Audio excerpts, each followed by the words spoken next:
অধিক সংখ্যালঘু ভোট থকা নামনি অসমৰ নৱগঠিত এটা উল্লেখযোগ্য সমষ্টি হ'ল পৰ্বতঝেৰা সমষ্টি। নৱগঠিত সমষ্টিটোত নিৰ্বাচনী বতাহ কেনে? কি হ'ব পৰ্বতঝেৰাত নিৰ্বাচনী সমীকৰণ?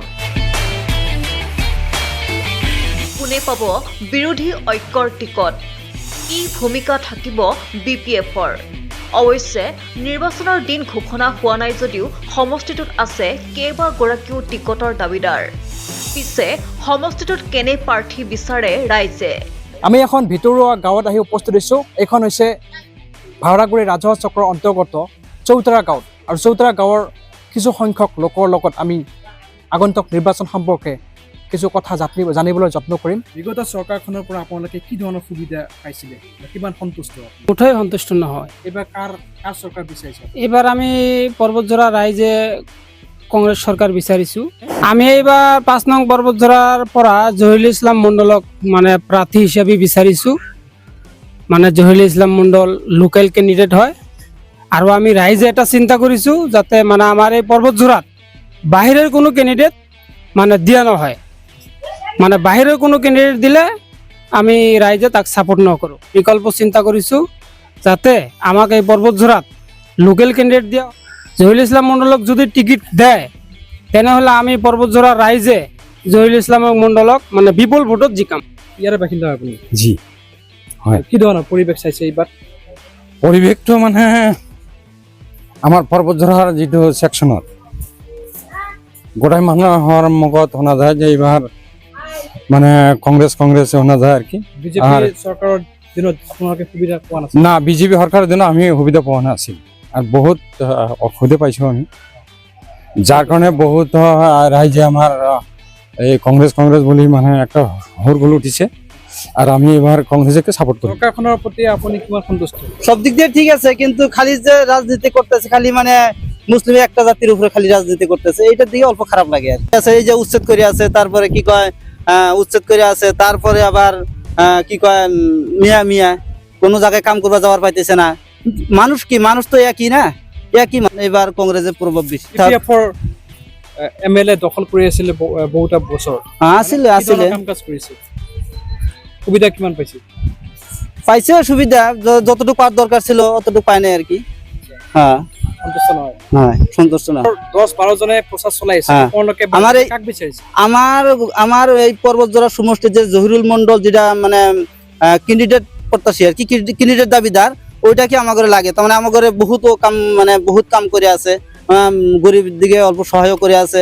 যে কোনো মাদ্রাসা হোক আমার মুসলমান এলাকায় বা মসজিদ হোক দানও করে আছে, ও আমার সাথে আছে আর কি। এই লোকজনৰ কথা যে আপুনি কৈছে জহিৰুল ইছলাম মণ্ডল, বিগত সময়ত কিমান দিন ধৰি সমাজৰ হকে কাম কৰিছে? না, বহুত দিন হয়, বহুত দিন। যেতিয়া আজিলৈকে তো কংগ্রেসের কোনো কথাই আসিল না এই আমার এই সমষ্টিত। জহিরুল মন্ডল যে টিকিট দাবিদার হইয়া হয়তো বহুত আগবাড়ছে আর কি। বহুত মানে আমরা জানতেছি যে না কংগ্রেস আছে বিলা আমরা শোনা পাইতেছি আর কি, হুই উঠছে যে না কংগ্রেস আছে বিলা, কারণ এর আগে কংগ্রেস ছিলই না। পরিবর্তন হলে আমার দেশৰ সিস্টেম পৰিবৰ্তন হ'ব, জনসাধাৰণে পৰিৱৰ্তন হ'ব, জনসাধাৰণে শিক্ষাৰ ফালে অগ্ৰগতি হ'ব, উন্নতিৰ ফালে অগ্ৰগতি হ'ব। আৰু বিশেষকৈ আমাৰ যিখন এইখন পৰ্বতঝৰা সমষ্টি হয়, পৰ্বতঝৰা সমষ্টিত জহিৰুল ইছলাম মণ্ডল যিজন ল'ৰা আছে, মই তেওঁক ভাইটি হিচাপে মানো। তেওঁ সুদক্ষ এজন শিক্ষিত ল'ৰা। আমি তেওঁক 100ৰ ভিতৰত 100 ছাপোৰ্ট কৰি আছোঁ। ইয়াক যদি আমাৰ কেন্দ্ৰৰ কংগ্ৰেছ দলৰ পৰা টিকেটখন দিয়ে, আমি এনেকুৱা আশা কৰি আছোঁ যে আমি জনতাৰ পৰা 100ৰ ভিতৰত 90% ভোট পাম। কংগ্ৰেছৰ লগত কাৰ এইবাৰ মানে ফাইট হ'ব বুলি কয়? আমাৰ ইয়াত যে হয় এইটো হ'ল জেনাৰেল চিট। জেনাৰেল চিটত ফাইট বিশেষকৈ আমাৰ ইয়াত বিজেপিৰ লগতে হ'ব। বিজেপিৰ লগত প্ৰচাৰ চলাই আছে। বিজেপি এতিয়ালৈকে মই গম নাপাওঁ, কিন্তু মই আশা কৰোঁ ইয়াৰ মাজত বিজেপিৰ লগতে হ'ব। UPPL বা BPF? UPPL, BPF এইবিলাক আঞ্চলিক দল। এইবিলাক আঞ্চলিক দলক আমি যিমানখিনি সহায় কৰিব লাগে আগত কৰিছোঁ, এতিয়া নকৰোঁ। আমাৰ 5 নং পৰ্বতঝৰা সমষ্টিৰ পৰা আমি জহিৰুল ইছলাম মণ্ডলক এজ এ প্ৰাৰ্থী হিচাপে আমি বিচাৰিছোঁ, কাৰণ তেওঁ আমাৰ সাধাৰণ শ্ৰেণীৰ মানুহৰ লগত ওতঃপ্ৰোতভাৱে জড়িত সকলো সমস্যা আদিৰ লগতে তেওঁ মানে সকলো যেতিয়া তেওঁক আমি মাতো যিকোনো সমস্যা হ'লে তেওঁ আমাৰ লগত লগ দিয়ে। সেইকাৰণে আমি সাধাৰণ শ্ৰেণীৰ মানুহ হিচাপে আমি জহিৰুল ইছলাম মণ্ডলক আমি প্ৰাৰ্থিত্ব হিচাপে বিচাৰোঁ। সেইকাৰণে আমি আৰু অন্যথা যদি আমাৰ এইখন সমষ্টিত যদি বাহিৰৰ কোনোবা কেণ্ডিডেটক দিয়ে তেতিয়াহ'লে আমি সেইটো কেণ্ডিডেট আমি কেতিয়াও মানি নলওঁ। আমি এক কথাত ক'বলৈ যদি যাওঁ তেতিয়াহ'লে আমি ভোট নিদিম। কিহৰ কাৰণে? কাৰণ আমাৰ সাধাৰণ শ্ৰেণীৰ মানুহে আমাৰ এই অঞ্চলৰ প্ৰাৰ্থী লাগে। আমি গৌৰৱ গগৈ ছাৰক অনুৰোধ জনাম যাতে আমাৰ এইখন অঞ্চলত আমাৰ 5 নং পৰ্বজোৰা সমষ্টিত সংখ্যালঘু হিচাপে আমাৰ জহিৰুল ইছলাম মণ্ডলক যাতে প্ৰাৰ্থিত্ব দিয়ে। কংগ্ৰেছৰ লগত কাৰ প্ৰতিদ্বন্দ্বিতা হ'ব? আমি বাকীবিলাকক তেনেকুৱা ধৰণৰ প্ৰতিদ্বন্দ্বিতা নহ'ব বুলি আমি ভাবোঁ, কাৰণ কংগ্ৰেছ এক চান্সত আমি ইয়াত পাৰ কৰিব পাৰিম যদি কংগ্ৰেছৰ প্ৰাৰ্থিত্ব আমি পাওঁ, মানে লোকেল ৰাইজৰ হিচাপে। তো সেইকাৰণে আমি ভাবোঁ যে বাকী কোনোবাই প্ৰতিদ্বন্দ্বী হ'ব বুলি আমি নাভাবোঁ। বিগত সময়ত BPF-এ দখল কৰিছে, নহয় জানো? হয়, কি ধৰণৰ কাম কাজ বা আপোনালোকে কিমান সন্তুষ্ট? BPF-এ দখল কৰি আছিল ঠিক আছে, কিন্তু সিহঁতে তেনেকুৱা ধৰণৰ কাম কৰা নাছিল। বিশেষকৈ কোন সমস্যাত জড়িত? আমাৰ অঞ্চলটোৰ ৰাইজে বিশেষকৈ আমাৰ শিক্ষাৰ যিটো প্ৰধান সমস্যা বুলি আমি ক'ব পাৰিম। তাৰপিছত আমাৰ দুখীয়া শ্ৰেণীৰ মানুহ আছে, এইবিলাকৰ বিভিন্ন ধৰণৰ ৰাস্তা ঘাটৰ লগতে বিভিন্ন ক্ষেত্ৰত আমি সমস্যাত ভুগি আছোঁ। কিন্তু প্ৰধান সমস্যা যদি আমি ক'বলৈ যাওঁ আমাৰ শিক্ষাটোৱে হ'ল প্ৰধান সমস্যা বুলি আমি ক'ব পাৰিম। আমি গুৱাহাটী টাইমছৰ জৰিয়তে আপোনালোকক কিছু মতামত গোসাইগাঁও মহকুমাখনৰ অন্তৰ্গত 5 নং বিধানসভা সমষ্টিৰ মোকৰামবেল গাঁৱত আৰু এই মোকৰামবেল গাঁৱৰ যি বৰ্তমানৰ অৱস্থা মই আপোনালোকক জৰিয়তে দেখুৱাবলৈ যত্ন কৰিম যে এই অঞ্চলটোৰ ৰাইজে বিগত সময়ত বহুতো চৰকাৰক বাছনি কৰিলে। ইয়াত ইতিমধ্যে BPF-ৰ প্ৰাৰ্থিত্বক জিকাই বিধায়ক বনাইছিলে, কিন্তু কোনো ধৰণৰ উন্নতি কোনো ধৰণৰ সাধন কৰিব পৰা নাই বিধায়কগৰাকী। তাৰে এক নমুনা আমি দেখুৱাবলৈ যত্ন কৰিছোঁ। এয়া হৈছে পকী ৰাস্তা এতিয়ালৈকে এই সমূহ অঞ্চলৰ ৰাইজে দেখিবলৈ সক্ষম হোৱা নাই। আৰু কিছুসংখ্যক লোকেল বাসিন্দা আছে, কিছুসংখ্যক এই অঞ্চলটোৰ বাসিন্দা আছে। আমি সিহঁতৰ লগত আগন্তুক বিধানসভা নিৰ্বাচন সম্পৰ্কে কিছু মত আমি সিহঁতৰ দাঙি ধৰিবলৈ যত্ন কৰিম। এজন খুৰা আছে আমাৰ লগত। আপুনি ইয়াৰে বাসিন্দা হয়? ইয়াতে হয়, কওক। ইয়াৰে বাসিন্দা মই মোকৰামবেলৰ কি নাম? ষ্টিফান মুৰ্মু। কিমান দিনৰ পৰা ইয়াত বসবাস কৰি আছে আপুনি? বহুত দিন আগৰে পৰাই। এই অঞ্চলটোত কোন কোন দলে আহি প্ৰচাৰ চলাইছে বৰ্তমান? দলটো বহুত পাইছে ইয়াতে, কিন্তু কোনো সক্ষম হোৱা নাই। বিজেপি চৰকাৰখনৰ পৰা আপোনালোকে কি ধৰণৰ সুবিধা পাইছে? একো পোৱা নাই, একো সুবিধা পোৱা নাই। চৰকাৰটোতো আপোনাৰ দাবী কৰি আছে যে বহুত ধৰণৰ সুবিধা প্ৰদান কৰিছে, সকলোৱে সম অধিকাৰ পাইছে, ধৰক ফেচিলিটি পাইছে, বহুত ধৰণৰ উন্নতি সাধন কৰিছে। আপুনি সন্তুষ্ট নহয় নেকি? নহয়। নহয়। BPF আছে, UPPL আছে, বিজেপি আছে, কংগ্ৰেছ আছে, AIUDF আছে ন? তো ৰাইজৰ মাজত প্ৰচাৰ কাৰ আৰু কাৰ চৰকাৰ আহিলে আপোনালোকৰ ভাল হ'ব? কংগ্ৰেছে আহিলে ভাল হ'ব আমালোক। বিভিন্ন যিবোৰ আঁচনি দিছে সেইবোৰ পোৱা নাই নেকি আপোনাৰ? পোৱা নাই, একো পোৱা নাই। আপোনাৰ ঘৰৰ মহিলা যিবোৰ আছে সেইবোৰ সুবিধা পোৱা নাই? অৰুণোদয় পাইছে? অৰুণোদয় পোৱা নাই, হয় নেকি? অৰুণোদয়ো পোৱা নাই, বিধৱা পেঞ্চনো মই পোৱা নাই। ৰেচন পাই আছোঁ।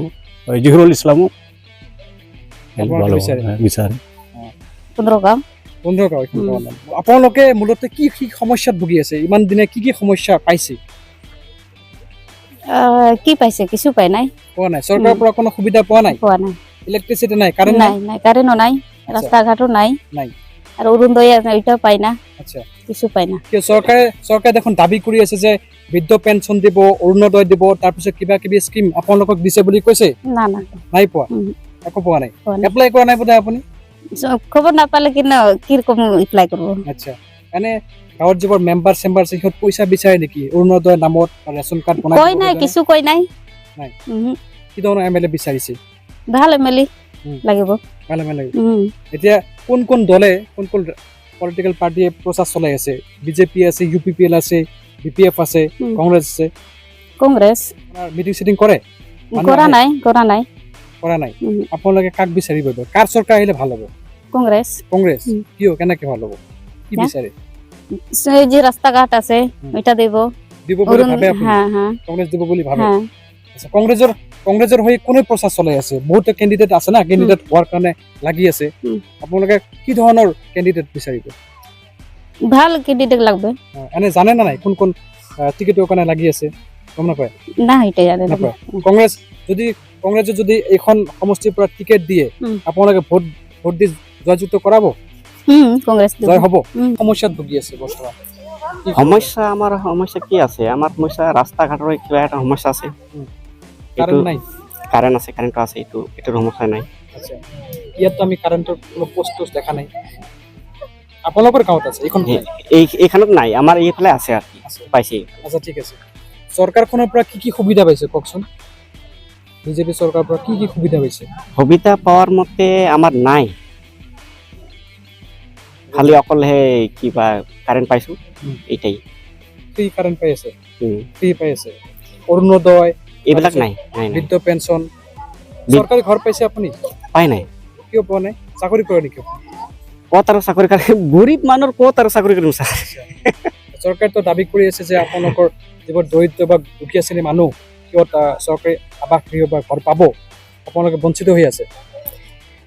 এইটো বাৰ বাৰ এপ্লাই কৰিছিলো উম। ঘৰ পাৱাৰ কাৰণে আচ্ছা। আজিলৈকে নাই নাই। যিটো চৰকাৰ ভাল দিছে ভাল কাম কাজ কৰে উম। এনেকুৱা চৰকাৰ লাগে আচ্ছা, আপুনি কি ভাবে কাৰ দ্বাৰা ভাল কাম হ'ব, কোন চৰকাৰ আহিলে ভাল কাম হ'ব কৰিব? এতিয়া মই ভাবো কংগ্ৰেছক দিলে ভাল হয় মোৰ আচ্ছা, কংগ্ৰেছৰ হৈ কোনে প্ৰচাৰ চলাই আছে, কেম্পেইন কোন কোন কৰি আছে? বৰ্তমান কেম্পিং চলা নাই আজিলৈকে জহিৰুল ইছলাম তাৰ প্ৰশাসন দ্বাৰাই আমাৰ ভাল হ'ব বুলি আমি আশা ৰাখিছোঁ আৰু তাৰ সেইখিনি আমাৰ কাম কাজটো ভাল হ'ব বুলি আমি এওঁক যদি কংগ্ৰেছে টিকেট দিয়ে জিকাৰ চান্স আছে? আছে জিকিব। 100%। কাৰ লগত কণ্টেষ্ট হ'ব? বিজেপি, BPF, UPPL কাৰ লগত কণ্টেষ্ট হ'ব? এইটো আপোনাৰ এই BPF লগত কণ্টেষ্ট হ'ব BPF, BPF নহয় কি বিজেপি বিজেপিৰ লগত কণ্টেষ্ট হ'ব। হ্যাঁ। বিজেপিৰ মানুহ প্ৰচাৰ চলাই নে নাই? আজিলৈকে অহা নাই অহা নাই। মোৰ ঘৰ কটিমাৰি বদলাগাঁও বুলি কয়, কোন সমষ্টিত? পৰ্বতঝৰা পৰে। নগৰ সমষ্টি। হয়, আচ্ছা, বিগত চৰকাৰখনে কি ধৰণৰ সা সুবিধা দিছে আপোনালোকক? সা সুবিধা এনে দিছে আৰু বিজেপিৰ কথা কৈছে ন, দি আছে যেনিবা একেবাৰে বেয়াও দিয়ে নাই, আছে আৰু মোটামুটি আছে, ৰাইজ সন্তুষ্ট? সন্তুষ্ট আছে, সিমান মানে ভাল বেয়াৰ মাজতে চলি আছে আৰু। আচ্ছা, আপোনাৰ কি ধৰণৰ প্ৰতিনিধি এইবাৰ বিচাৰিছে? এইবাৰ আমি বিচাৰিছোঁ চাগে অলপ কংগ্ৰেছৰ কিবাটো অলপ মই বেছি দেখি আছোঁ, জহুৰুল ইছলাম বুলি। এইটো বেয়া নহয় এনে যেনিবা টিকেটটো পালে, প্ৰচাৰটো ভালে চলি আছে, মই য'তে পাওঁ তাতে নামটো শুনা পাওঁ জহুৰুল ইছলাম বুলি। এতিয়া ঘটনা হ'ল সি পালে আমাৰ কোনো আপত্তি নাই যেনিবা কংগ্ৰেছৰ লোকেল হিচাপত। যিজন MLA আছিল হয়, কি ধৰণৰ আপোনালোকৰ লগত আছিল বা অঞ্চলটোৰ খা খবৰ লোৱা বা সেই ধৰণৰ যোগাযোগ ব্যৱস্থা এওঁৰ লগত কি ধৰণৰ ছাৰ্ভিচ দিছে? দিছে, একেবাৰে বেয়াও দিয়া নাই ভালো দিয়া নাই, এনেতো BPF কৰি আছে, কিন্তু তাৰ মাজতে আমাৰ যিটো কংগ্ৰেছৰ অলপ কিবাটো বেছি লাগি আছে যেন এইবাৰ